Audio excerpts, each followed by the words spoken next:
Nós retornamos com o Jogo do Poder, recebendo hoje o secretário municipal de Educação, César Benjamin, e contando com a participação do jornalista Walter Diogo, que deixou uma pergunta ao secretário e eu pedi que repetisse rapidamente, Walter. Eu falei que ele é um secretário rico, né? Tem o maior orçamento, 6 bilhões 6 e 600. bilhões e meio. E aí, qual é o déficit real hoje? Porque o senhor tem mais recursos, mas também tem o maior déficit. Qual é o déficit e o que é que está fazendo falta esse dinheiro? Nosso orçamento anual gira em torno de 6 bilhões e meio, 6 bilhões e 500 milhões. Né? Desse total, 5 bilhões é pagamento de pessoal. Né? Então nós ficamos com 1,5 para todo o restante. Né? Nesse momento, levando em conta o quadro que eu apresentei antes, nós estamos trabalhando com déficit em torno de 600 milhões de reais para este ano, que nós vamos ter que cobrir ao longo do ano. E o senhor acha que a prefeitura tem como adicionar esses 600 nós estamos milhões? fazendo ajustes de despesas fortes. Né? Corte de contratos também, né? Isso, corte de contratos, e estamos um pouco vivendo o dia a dia. Quer dizer, hoje eu visualizo até meados do ano como é que nós vamos chegar, e há um processo de renegociação permanente com a Fazenda, com a participação do prefeito, para que nós cheguemos. Nós garantimos o pagamento de pessoal, garantimos serviços essenciais, como merenda. Não tem investimento, construção de nenhuma escola? Neste momento, nós recebemos mais ou menos 30 escolas em diferentes estágios, né, de construção. Algumas só nas fundações, outras já perto de terminar. Né? Então, nós adotamos a política de terminar aquelas que estão levantadas, né? E suspender, por enquanto, aquelas que estão apenas em fundações. E parece que existem, na verdade, das escolas do amanhã, que o projeto do prefeito Eduardo Paes, 51 escolas em operação, mas tem umas tantas que estão em obra e não foram concluídas, não é isso? Tem. Quantas escolas do amanhã iniciadas na gestão exterior estão inconclusas? São em torno dessas 30 que eu me referi. E o senhor vai concluí-las? Eu vou concluir todas as que já estão levantadas, que precisam de uma conclusão. As que estão em fundações, sim, nós ainda mantivemos, por causa desse déficit, estamos mantendo à espera. Secretário, eu queria começar aqui uma discussão. Vou fazer uma pergunta sobre a escola. Quantas estão pagas e quantas estão em dívida?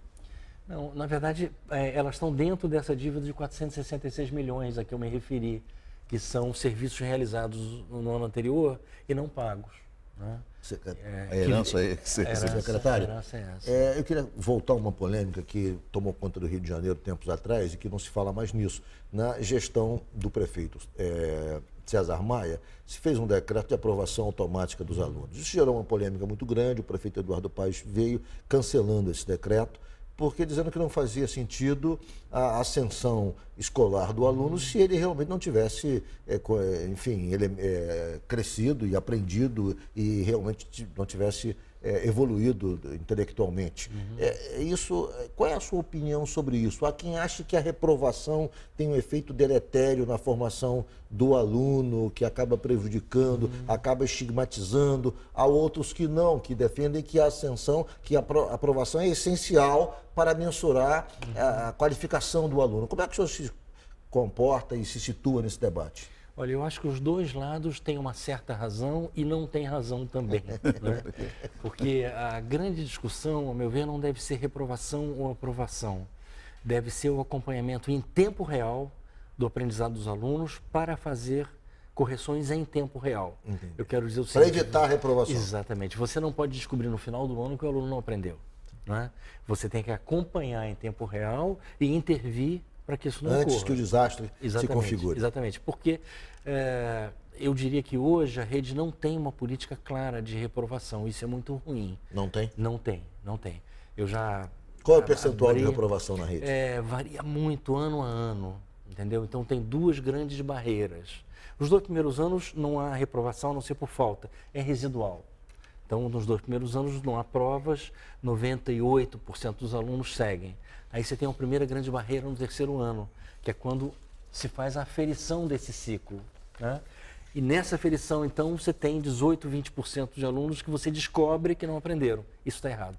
Você tem que descobrir no primeiro ano, no primeiro semestre, no primeiro mês, você Ou tem que seja, descobrir. é uma falha na estrutura. É uma falha porque do processo. É uma falha e se do tivesse processo, que nós vamos ter que identificado, corrigir.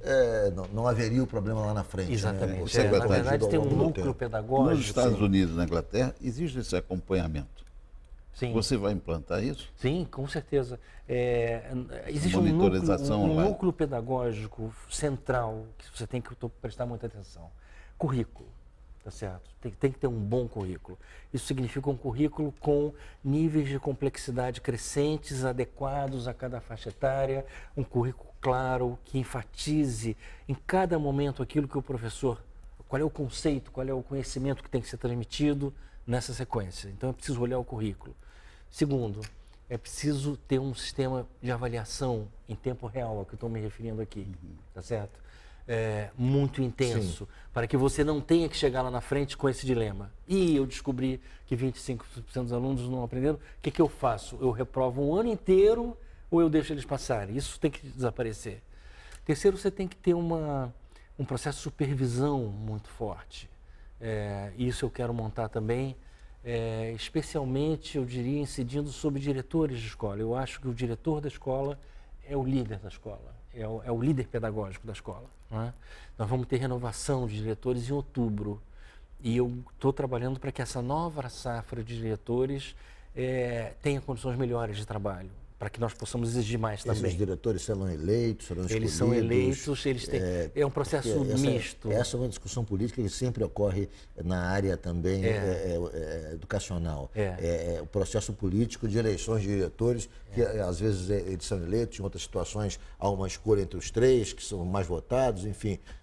Qual é o critério que o senhor vai adotar? O critério que já existe na Secretaria, eu acho bom. Os professores que se candidatam a diretores apresentam um plano de trabalho a uma banca da Secretaria, que define se esse plano de trabalho é apto ou não apto. Só isso que eles definem. Os diretores que passarem por esse teste, então, se submetem à eleição. Perfeito. Tá? Então, há uma combinação de mérito e de consulta à comunidade. A escolha é técnica, no seu caso. Isso eu acho bom. Eu estou implantando um sistema semelhante nas coordenações das CREs, que são as Coordenadorias Regionais de Educação. Nós temos 11 CREs, que funcionam como espécie de subsecretarias espalhadas pela cidade. Né? Até aqui, os coordenadores das CREs eram simplesmente nomeados pelo secretário. Né? Neste momento, estamos fazendo uma consulta aos diretores. Era indicação política?